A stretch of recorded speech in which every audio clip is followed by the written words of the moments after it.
Көрө албастык адам баласынын жүрөгүн карартат. Жүзүңдөгү нуруңду кетирет, жүзүңдөгү жылдызыңды кетирет.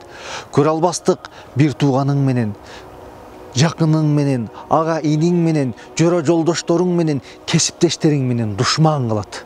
Анткени көрө албаган адам жакын адамдарынын бактысыз болгонун көрүп, өзүнчө бактылуу болот.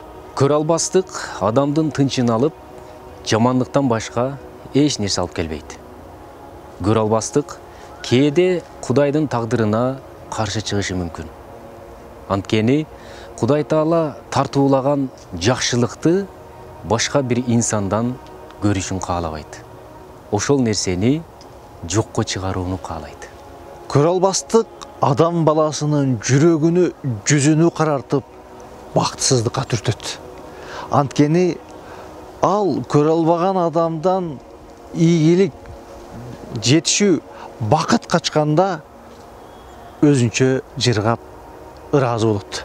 Ушуну кантип бактылуулук деп айтабыз? Кээ бир учурда көрө албастык ушак айынга себепчи болуп калышы мүмкүн. Анткени бир инсандын абырою көтөрүлүп, эл алдында кадыр баркка жетип, элдин оозунда ал жакшы инсан катары таанылса, анын кадыр баркын түшүрүш үчүн колдон келген аракетин жасайт. Бул элге да жакпайт, Кудайга да жакпайт. Эч кимден рахмат, ыраазычылык күтпөгүн. Сага жараткандын ыраазылыгы жетиштүү. Сени көрө албагандарга теңелбегин.